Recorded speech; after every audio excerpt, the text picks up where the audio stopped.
Hi, I'm Alexa Lewis, and this is Steve Shewmaker of Shewmaker and Shewmaker.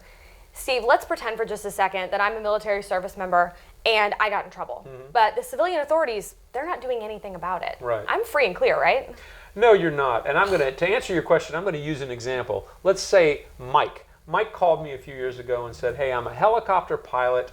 I was flying up at a remote place. I landed my helicopter. I went in town with a girl. I brought her back to my barracks room for the night. The next day she said I was sexually assaulted. Uh-oh. He told me this and he said, but the local district attorney is not prosecuting me, so I'm free and clear. Well, why isn't he then? Well, because number one, people in the military can be prosecuted by the state government, the district attorneys. They can be prosecuted by the federal government, and those prosecutions are generally geographically based. You have to be in the state or in the federal district to be prosecuted generally. But in the military, it's status-based, which means if I'm in the military on active duty, I can be prosecuted for criminal activity no matter where I am. I could be walking on the moon and be prosecuted if I'm in the military and I break the law. So just because the local authorities don't want to prosecute you doesn't mean the military won't prosecute you. Well, that's not great news.